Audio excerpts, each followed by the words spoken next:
All right. Welcome back to the session. Just a couple of quick announcements. If you need a certificate of participation, those will be emailed out tomorrow. If you are not keeping your lanyards, hello? If you're not keeping your lanyards, please return them to us. They are a little expensive. We would like to have them back, but you are free to keep your paper name tag should you forget your name or should you forget your ID while you're running through the airport. I assure you that they will accept this as some form of identification. So, our second to last speaker, this is the last session, is Isak Miranda-Valdez. Isak is a third-year PhD student here at Alto in Miko Alava's group. And he actually has informed me that he is also a chemist. He's an experimental chemist. He did his master's in polymers, but he's now in physics, doing wonderful things. And something that I thought was pretty exciting was that he already has a corresponding author publication in cellulose. So, Isak, take it away. Yeah, thank you very much for the kind introduction and welcome everyone. Thank you for attending this presentation. So today I'm going to be speaking about Bayesian optimization applied to some experimental work, during which we have tried to create a material that is bio-based and that is meant to replace plastics. So the material that we are meant to replace is expanded polystyrene, or also known as styrofoam. And styrofoam is a global threat to the environment, and it's because um, it is almost 35% of the landfill wastes all around the world, and it also creates microplastics that if they end up in the ocean, fish will eat it, and then it will, of course, harm uh, the fish and all the living beings in the ocean. And as well, it's linked to leukemia, and well, and also another big problem is that only 1% of it is recycled worldwide. So in the group, and because we are in Finland, and in Finland we have a very close relationship to forest-based materials, in particular with cellulose that it comes from wood. We have, for the past 5 years, worked on producing a material that is made out of cellulose and that can be used to replace these polystyrene foams. So what we have done during these past 5 years is that we have combined some cellulose the derivatives and also some pulp, the one that you have, for instance, in tissue papers as well. And we have combined these bio-based and renewable materials in order to create these lightweight and porous structures that you can see here, for instance, in this panel. And also we have also tailored functionalities into this material and creating some energy storage devices and some whatnot. And then the key material that we have been using is called methylcellulose, and methylcellulose is a very complex polymer. And basically, when you dilute it in water, and if you start increasing the temperature, you will start forming a soft solid or a gel material. And then this is the trick that we use to produce the foam.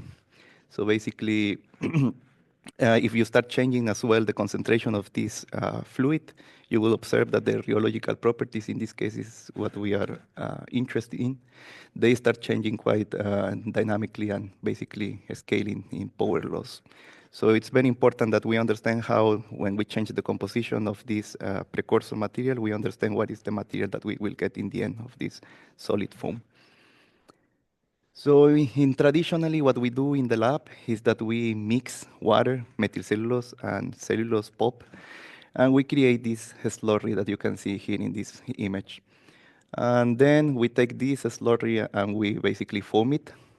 And using this property of methylcellulose, that when we heat it up, we convert this liquid foam into a gel foam. And then by keeping the heat going, this gel foam solidifies and we remove the solvent and we end up with the 3D solid structure that you can see here. Usually this process is very long. It takes around 3 days in the lab, so this means that you can only do a couple of samples per week. And then what we would like to do is to speed up this process, and that's when Bayesian optimization comes in. And well, because this material is meant for use in packaging, what we measure usually of this material is the compression or the yield stress in compression. And then when we meant to optimize is the yield stress of this material. We want to maximize it and just by mixing or changing the composition of the viscoelastic fluid in here. So what we could do for the Bayesian optimization, we could simply start mapping the composition and how the composition affects the final property of the material.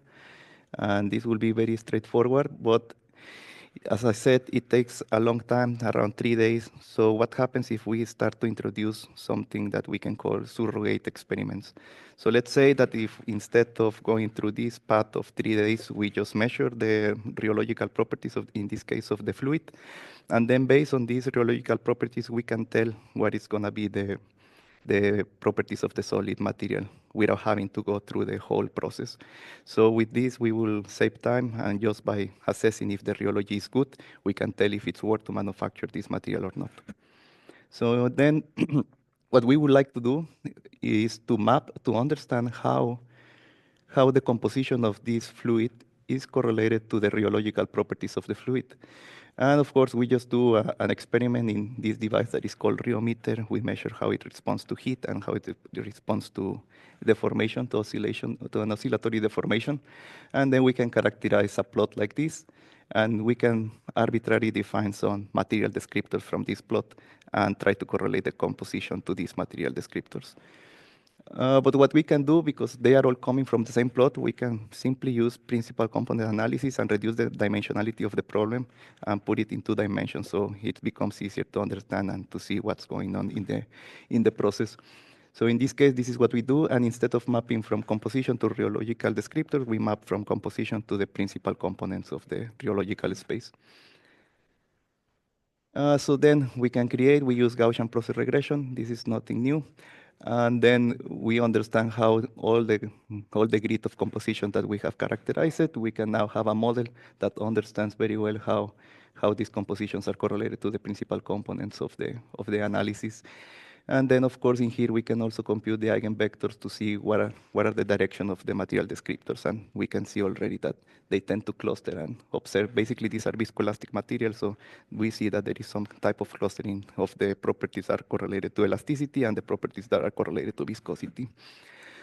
And then the next task, or well, as you can see here, the performance is quite good. Arbitrarily, we choose that the number of components that we use is the ones that give 90% cumulative explained variance. And then we can see that basically the performance of the model is quite good. And then now we have the space that understand the composition and how it's mapped to the principal components. So then what we can do next is to map these principal components to the mechanical properties of the foam. And in this case, we now can understand with Gaussian process regression as well how how the principal components are correlated to the yield stress of the foams. And then, of course, we can use the utility function, or the acquisition function, in this case at expected improvement, and we can see where is the best composition space, or if the best rheological space for the foams. So if we did this, so we found that the expected improvement function had two peaks. So we went to manufacture the ones that were nearly close to these areas, and we observed that the model was predicting very well the behavior, as you can see in these inverted triangles. And then what is the advantage of using a surrogate model, you may ask? Why don't we simply map the composition to the final properties of the foam? So in the polymer industry, it's very common that you start adding additives to your materials. There is a new additive tomorrow, and then you will put it there, and it will change, or it will make multidimensional your composition space. So basically, when we add this surrogate space of rheology, we don't care about what is the composition, as long as the rheology is always what we think, what we have characterized. So basically, for instance, we go and change the composition, and we added something that wasn't in the training, but the rheology of this new material was in what we observed and what we characterize in this mapping. And then we can predict what's going to be the strength of this foam just from the rheological observation. And then we go to the empirical trial, and we find that indeed the model is understanding very well, and it's predicting the actual yield stress of the foam. And well, just to mention what are the characteristics of the final product that we are obtaining. Basically, our material, although it's not here in the HB diagram, rigid foams are styrofoam. But we are still not close to styrofoam, but we are basically a good replacement for polyurethane foams. So there is still some room for improvement, and this can be still, this is still ongoing research, and we can still add some additives and still try to improve the material. So just as a take-home message, so the vision that we have for this approach is that there is this new trend in high throughput laboratories, which are automatically operated without having to have the chemist in the lab. So they can replace my work, and we can create a setup that is basically just experimenting, trying different compositions of the fluids, and then it takes the random composition into the rheometer, you measure it, with the model you tell if it's worth to take this to further development into the solid form, and so forth, and you keep repeating this until you find the optimal composition with the optimal rheology that you would like to convert into a solid form. So with this, I want to thank you for your attention. I also want to thank the founding institutions, Business Finland, Finceres, the Finnish Cultural Foundation, and as well the Finnish Academy of Science and Letter, as well for the computational resources. The Aalto Scientific Computing Cluster has been very useful providing the resources for this research. And as well, we have a commercialization project founded by Business Finland, which is called BOMB, where we try as well to commercialize some of these methodologies in vision optimization. So thank you, and if you have further questions, I'll be happy to answer. Thank you, Isaac. We have actually quite a bit of time for questions. Are there any questions?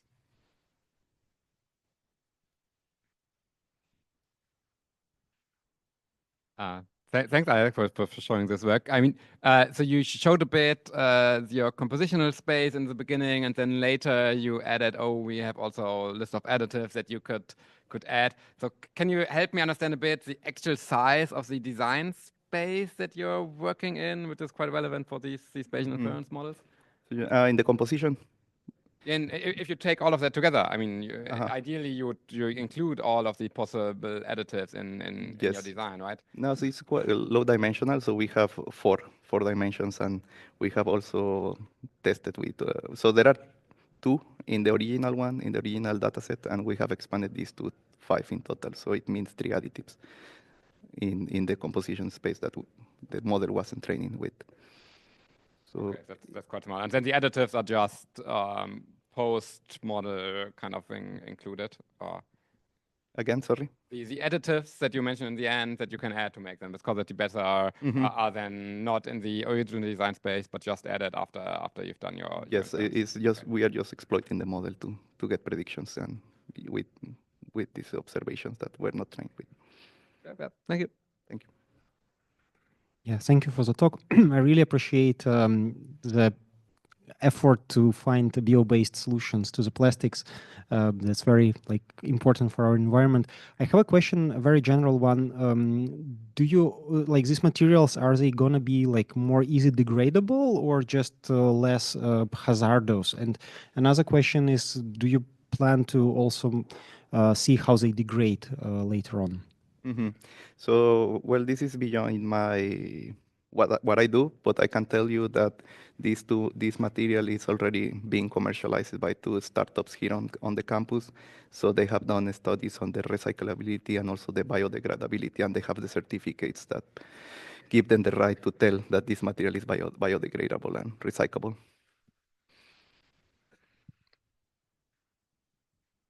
Oh, question over here.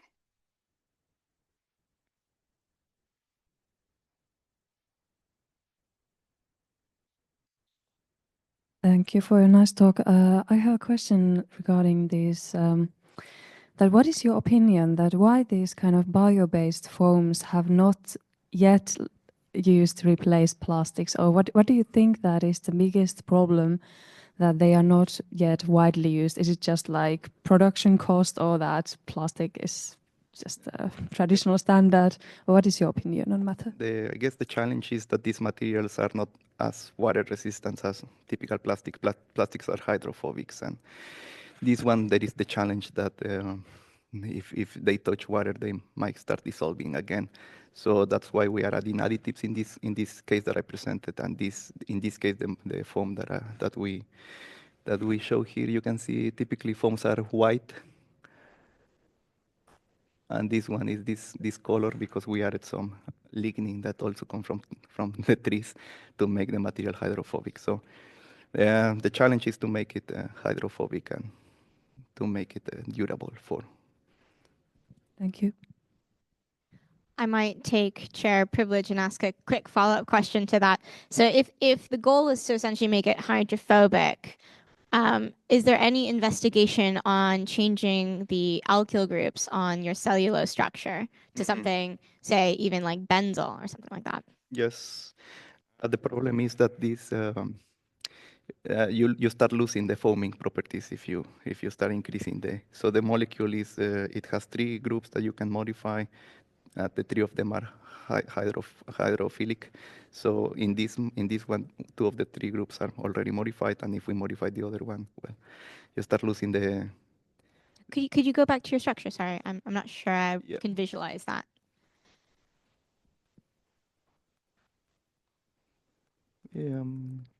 Let's go back here. Yeah, so you have your 2 protected secondary alcohols and you have 1 protected primary alcohol. Mm-hmm. Right. So if say 2 of them stayed as methyl and then say the primary went as benzyl, which would be more hydrophobic, is that something that you guys are looking into? No, not really. We are not focusing on the synthesis of the material. We are just using commercial materials. But we have explored, of course, what will be the risk of using the other ones, and the problem is that they exhibit phase separation. And at some point, when you start heating the material, you remember here. So here it is. You see that when you start increasing the temperature, the material properties go down, and this means that there is some softening. And in these other materials, when you start increasing the length of the hydrophobic side, this is steeper down, which means that there is some separation of the material, and then it makes some complications for the processing. Okay, thank you. Any last quick questions? I'm not seeing any hands. In that case, please join me in thanking ESAC for once again a wonderful talk. Thank you.